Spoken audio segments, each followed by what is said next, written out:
Hello, I'm Deborah Malone, founder of The Internationalist and host of Internationalist Marketing TV. Today's guest is Mike Nichols, Chief of Sponsorship and Activation at Group 1001, the parent company to Gainbridge. Mike, what a pleasure to spend some time with you. I know we're planning something down the road, but it is always wonderful to have a conversation, particularly with someone who's at such a very interesting intersection in their career. So welcome to the show. Thank you for having me on. I'm looking forward to it. Good. Well, I talked about your career for a minute. So let's just delve right into that. You've been at the intersection of business, sports, and philanthropy, which is very exciting, but perhaps not a typical combination. So just tell us a little bit about that and how that combination came to be.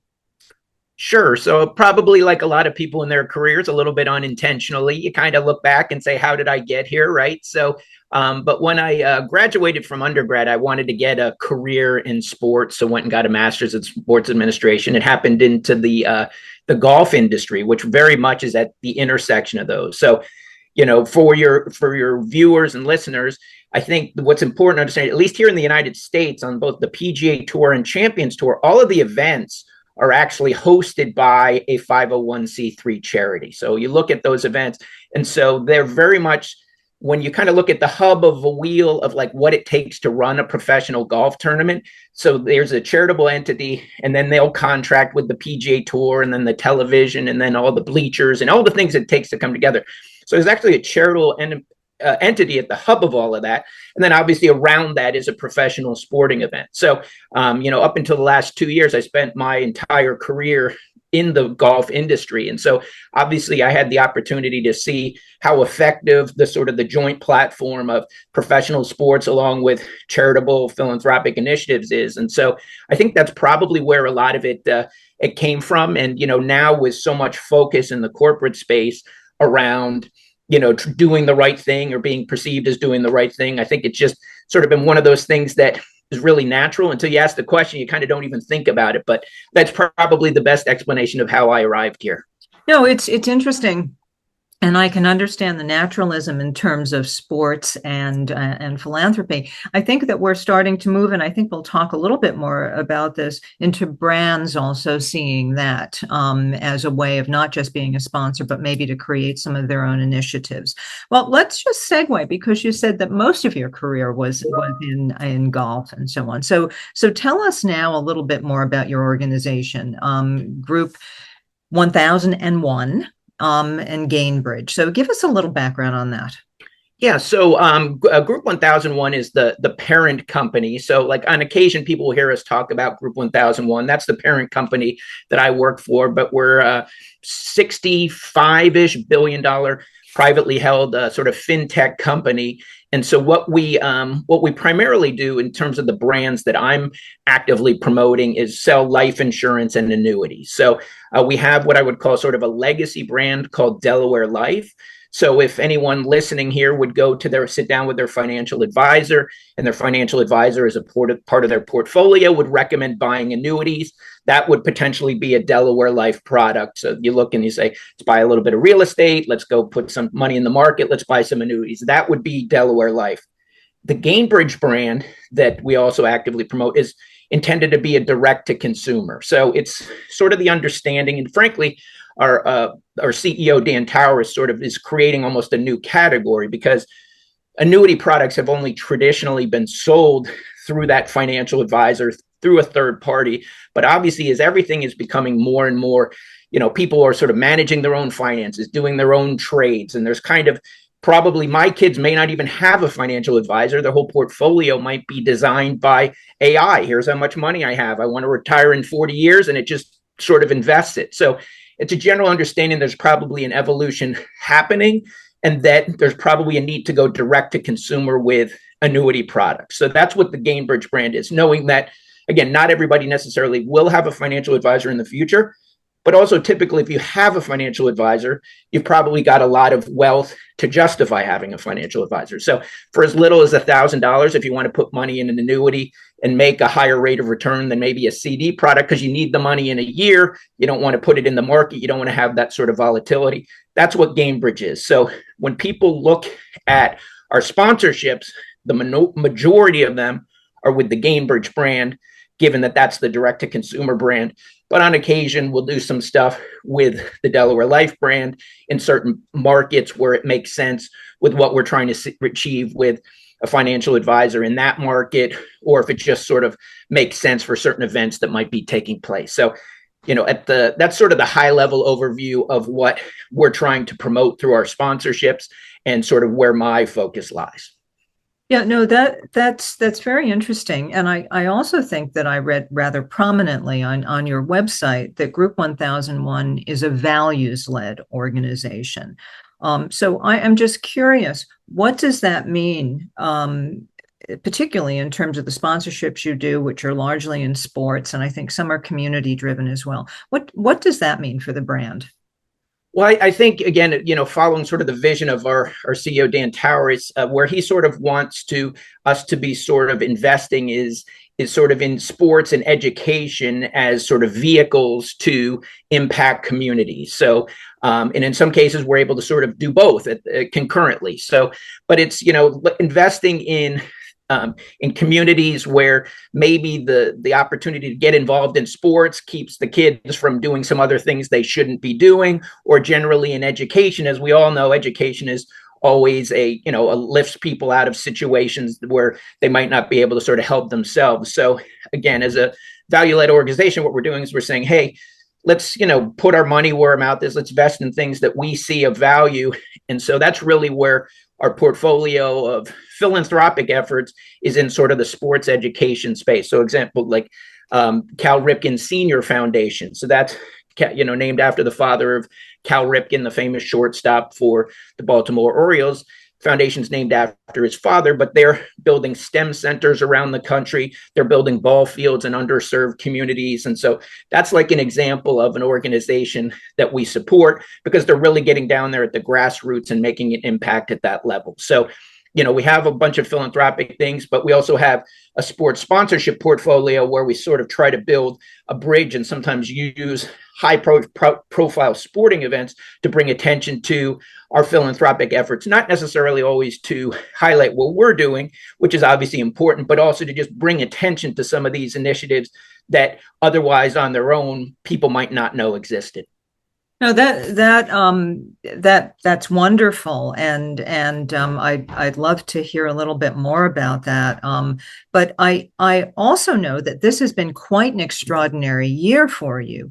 And maybe you could run through some highlights. I know the Cal Ripken one was quite an extraordinary initiative, but you've also had Caitlin Clark is a brand ambassador. You're also supporting the 50th anniversary of the Women's Sports Foundation that was started by Billie Jean King. And also you had Parity Week, where you actually provided a lot of grants to both athletes and organizations. So, I mean, that's a lot to do in one year. So tell us a little bit about that. Now, was that mostly for the Gainbridge brand? Sorry, you broke up. Was that mostly for the Gainbridge brand?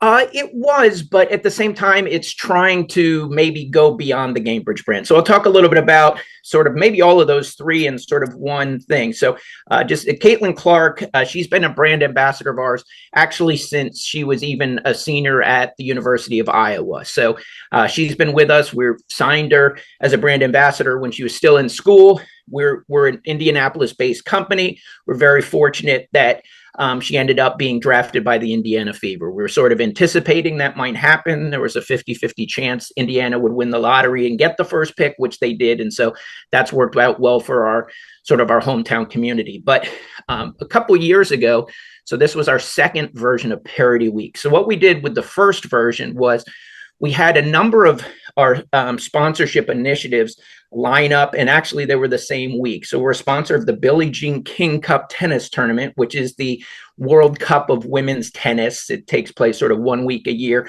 brings together a bunch of countries to compete, which is why they call it the World Cup of Women's Tennis.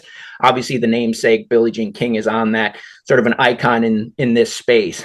And then Annika Sorenstam, the LPGA Hall of Fame legend, we sponsor a tournament on the LPGA Tour where she's the namesake of that.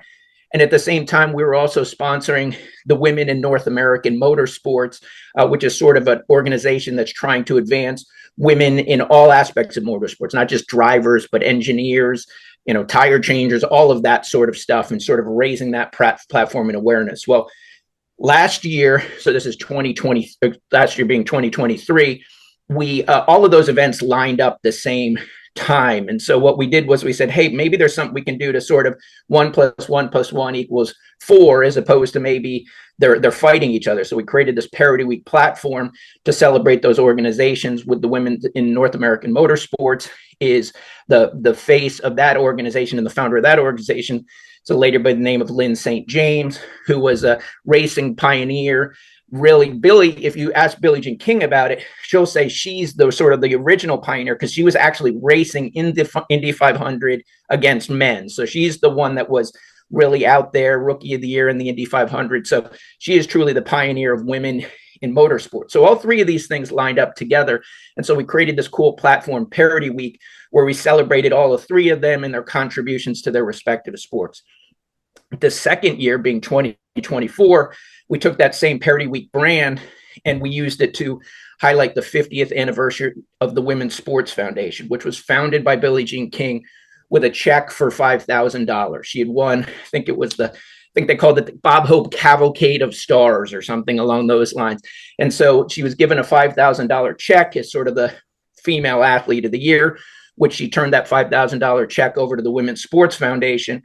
And 50 years ago, that's now created over $100 million in impact and, research and all of that stuff. So sort of showing the power of what one $5,000 check can do.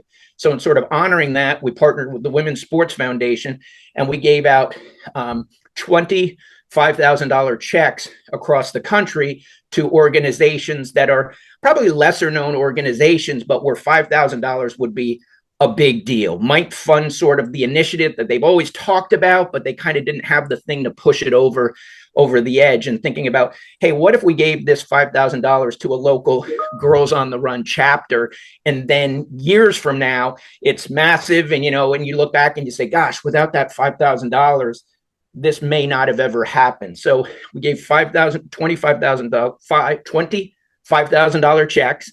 We gave a $50,000 check to the Women's Sports Foundation, which they used to upgrade some tennis courts that had kind of fallen by the wayside, actually where their original headquarters was on Long Island. And we honored Billie Jean King with that $50,000 grant.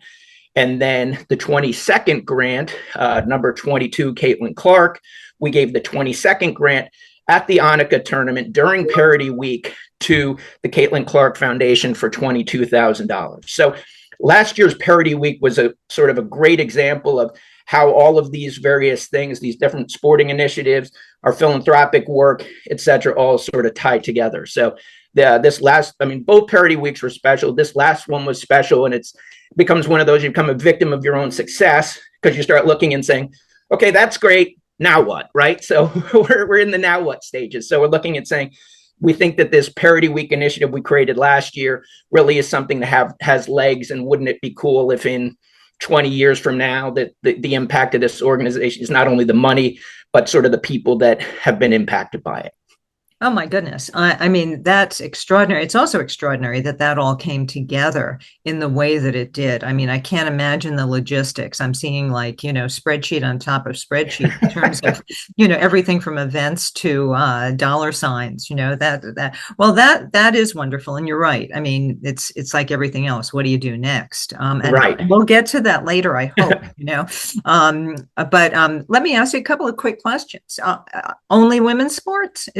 Are you only supporting women's sports? No. So we, I would say, happens that yeah. So about 40% of our sports spend. A little over 40% of our sports spend is in women's sports. So we have sponsorships in NASCAR, which our drivers are all men, and we have sponsorships in IndyCar where our drivers are men, and we sponsor the Gainbridge Field House. That's probably the most sort of recognizable place people may have engaged with our brand, which is where the Indiana Pacers and Indiana Fever play. So obviously Caitlin Clark, with all the excitement around her, all of the Fever's games this year were on national TV. So all of those home games at Gainbridge Fieldhouse sort of brought our brand in front of a whole new bunch of people. So like we have the Pacers. So, but what we have a focus on being intentional about trying to support women's sports because, you know, again, as coming back to our CEO, Dan Towers, his thing is like, look, if the majority of our employees and the majority of our customers are women, and you're saying like, hey, we believe in women, and it's like, okay, well, are you putting your money where your mouth is, right? And that's really what I almost sort of called the, you know, we're an Indianapolis-based company, sort of the Midwest values is it's like, you know, don't tell me, show me. And so we're trying to make sure that our sports sponsorship portfolio reflects, again, our customers, employees, and, you know, with that, we're just not talking about having certain values. We're actually trying to live them. No, that's extraordinary. And I think also part of what your ethos is not only are you a values-based organization, but you care about what your customers care about. So I think that's pretty interesting. So let me ask you the practical business question. How does this commitment help the company grow? Well, I think for us, a lot of it has sort of ironically helped us cut through the clutter in many ways. You know, there's the men's sports sponsorship space is so crowded. And so if you look at the sponsorships that we've done, we've sort of been in things where you can take an ownership position, right? We're the lead sponsor in the Billie Jean Cup. We're the lead sponsor on you know, the Annika LPGA tournament. Obviously, having Caitlin as a brand ambassador, arguably, I'm not even sure it's arguably, I would say probably the number one most recognizable female athlete in the country right now in terms of like where she is in her career today. So, so I think having things in the women's sports space where they're ownable and not necessarily like if we were to sponsor the Yankees, for the amount of money we would get it to sponsor the Yankees, we'd be alongside probably 100 other brands that are also paying that to sponsor the Yankees. And so it's a very sort of cluttered space. So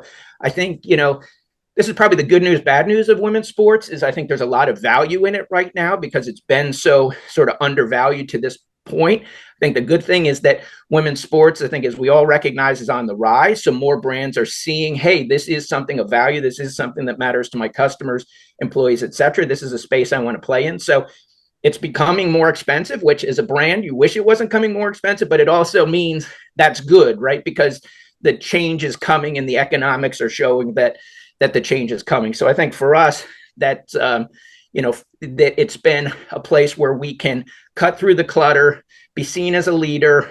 Our sponsorships reflect our values, and the athletes I think in many cases are more grateful than maybe their male counterparts. So they're just great to be around and appreciative of the investment companies like Gainbridge, Group 1001, Delaware Life are making in their respective careers. Yeah, and you're in a very competitive category when you think about insurance and even financial platforms or fintech and so on. So I'm assuming that's helping to further differentiate you. I mean, you mentioned the association with the field house and so on, but are you finding that people are coming to you then through sports and through that education, particularly women?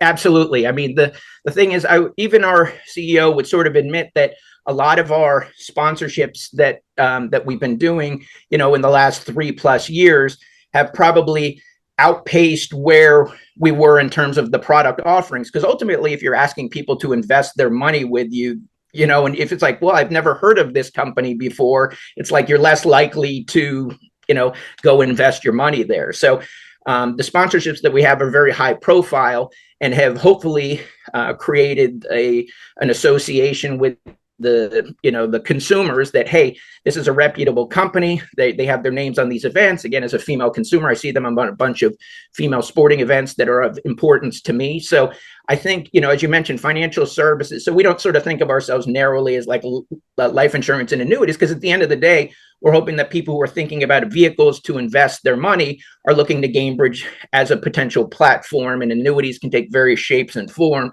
So we want them to sort of consider us. But to your point, financial services is a very competitive category.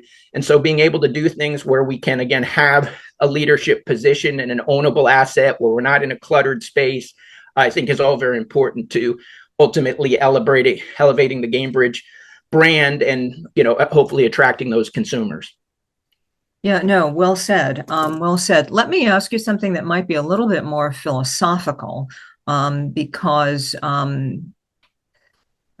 let's take the word purpose. A very loaded word, but certainly one that has continued to evolve.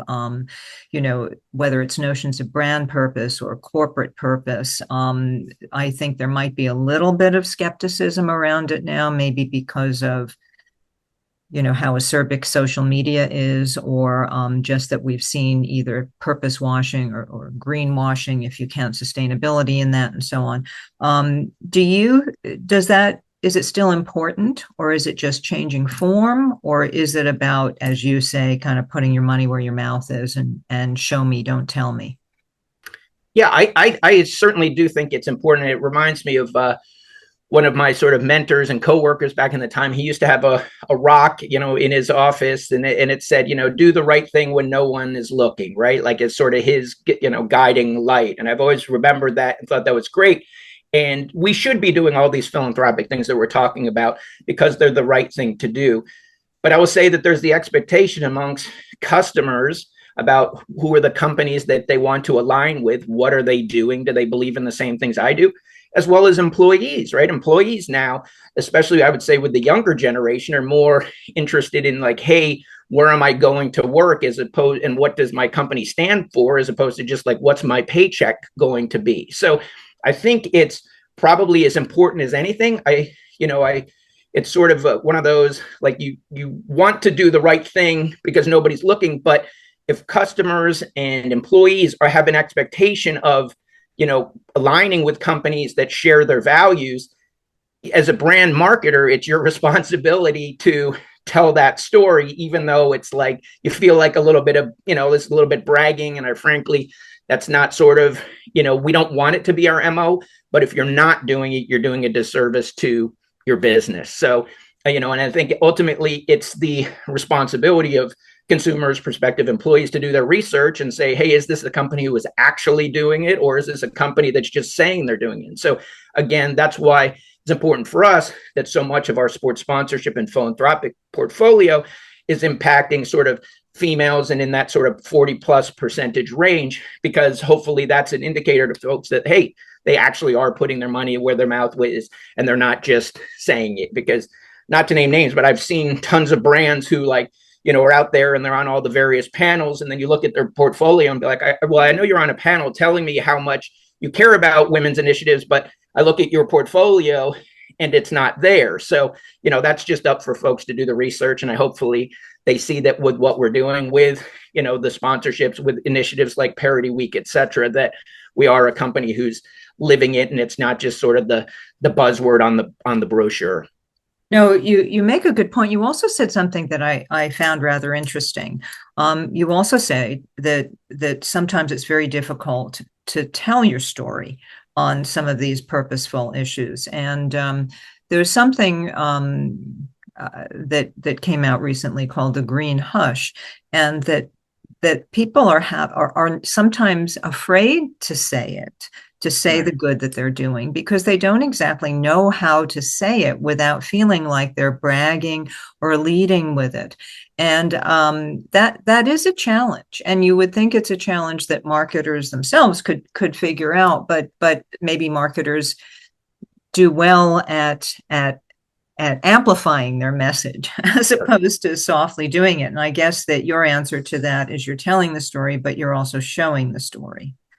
Correct. And I, again, we're not sort of, I mean, obviously, like anybody, we care about a clean environment and all of those sort of stuff. It's just not where we focused our initiatives. But I think, the thing is I don't think there's, I'm married, I have a wife and I have a daughter, right? Like, so why would it's not controversial to me to be out there saying, hey, here's how I work for a company that invests in women. That's a source of pride for my wife, is a source of pride for my daughter. So, maybe being in sort of this space of trying to amplify women and sort of investing in women is less controversial, maybe because everybody has a brother, sister, sister, granddaughter, whatever the case might be, niece, etc. So, but I think if you're just living it, then you don't have the guilt associated with telling the story, right? Like, it's just, this is what we do. Like, you make up your own mind. I would think where the guilt comes from is it's like, hey, we've got this initiative that says, here's all the stuff that we care about with women. And yes, we care about with women. But then again, you look at their portfolio and be like, yeah, but I mean, do they really? Or is this just mean that, one Friday a month they have, donuts in the break room for the women in their company? It's like, okay, was that really, that just shows that we're trying to create whatever with women. And it's like, okay, well, donuts in the break room is $50. Like, what are you really doing? That's very interesting. Do you think we'll see it, from another business question? Do you think we'll see more nonprofit and for-profit business models as we go forward? I would think so. I mean, I guess from my standpoint, I had, again, in my history in golf, I think when I was with the LPGA Tour, I went and sat when I was sort of more on the sales side, and I went and met with a prospective sponsor, and they were saying, hey, we'd love to have this tournament amplify what we're doing in this space. And I said, look, you're already giving millions of dollars to such and such charity, but at the end of the day, the only reason I know about it is because I went to your website and you have a picture of your CEO with the huge check and the whatever, and then maybe it's in your December flyer around the holidays, but nobody knows about it. I said, but like, look, if you sponsor this LPGA tournament and we make this the focal point of this tournament, now it gives you a platform to tell the story about what you're already doing. So you can say, hey, we've been doing this in communities for 25 years, but now because we have this LPGA platform, we can elevate what we're doing in this space. So to me, it seems like a no-brainer. But again, it comes back to are you doing it to check the box, or is it really ingrained into what you're doing? And again, so in this case, this huge philanthropic initiative already existed with this company. We just brought the sporting event to help them tell the story nationally in their community, et cetera. And now it's such an important part of that specific event. So I think with all of this stuff, it's just really comes down to, can you look yourself in the mirror and say, this is something we're living, as opposed to, hey, let's make sure everybody knows we care about women. Let's get a press release out. And then when you press them on it, it's like, well, where's the, oh yeah, we sent out this press release and it's great. And then you sort of dig a little bit deeper and it's like, there's really nothing more deep than this press release. So long story short, I think for brands, it's a great way to be genuine. And then, if you align with the right organizations, you can make an incredible impact. And I think it also moves from a concept of charity, and not that charity doesn't have its place, but it moves from charity to partnership. And you would like to think that partnership enriches things. So, you use the typical mathematical equation earlier on, but partnership should be more like 1 + 1 = 3, because you're both complementing you and doing things that the other couldn't do, and hopefully that would build into newer avenues or just bigger projects. So we have talked a lot about a lot of subjects. So what's next? What's ahead for Gainbridge and Group 1001? So sort of keeping along with our investment in women's sports, we have another sort of announcement that we'll be making probably in April around sort of an association we're going to have with a major sports brand, which is exciting. And so again, will be a leadership position for us. So hopefully, an opportunity for us to showcase our brand, but also with our investment, hopefully that particular entity can elevate what they're doing in terms of servicing the communities in which they exist, et cetera. So looking forward to that. And then I would say, secondarily, just continuing to do some of the things that we've already been doing, as I mentioned, figuring out Parity Week 3.0. And then also we have another initiative that probably runs as a thread. So we have something called the 1,001 Hours of Impact. So when I started 2.5 years ago with Group 1001, I was giving not only our sports sponsorship portfolio, but our philanthropic portfolio. And so I was trying to think of how can we use our philanthropic portfolio? What can we do to get employees involved? And so we came up with an initiative. So we had a couple of sort of philanthropic efforts that were happening through the summer, sort of over a rough 2.5-month period, which ended up being 1,001 hours, actually, as you looked at it. And so we came up with an initiative called the 1,001 Hours of Impact. And so what it was we went out and sought out not only using sort of those events that were pillars during that time period, but went out and found other corporate initiatives that we could support in our local communities that could become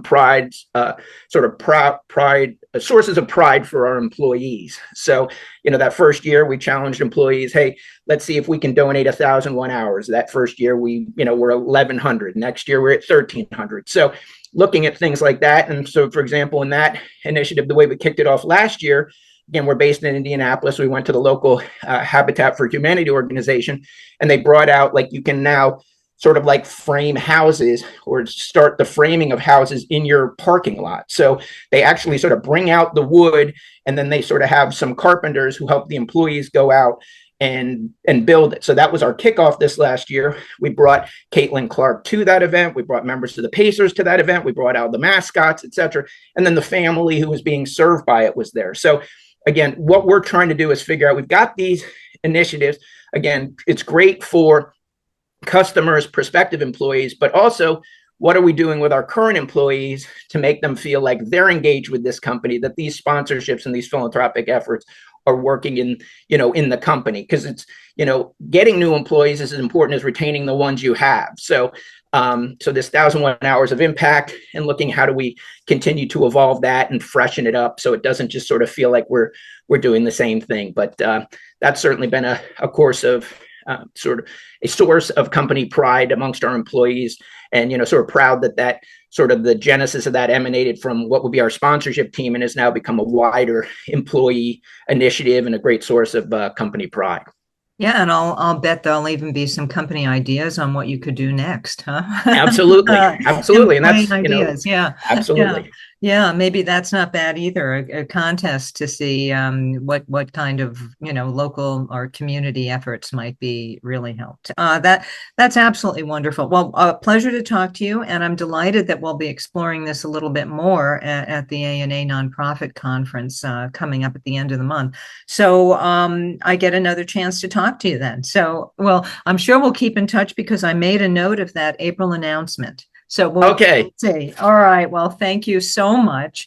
And just looking forward to being inspired by all this incredible work. Thank you so much, Deb. Thanks for having me on. A pleasure. Thank you. The Internationalist focuses on the continual reinvention of marketing by highlighting inspirational marketers around the world and their ideas as they move the industry forward.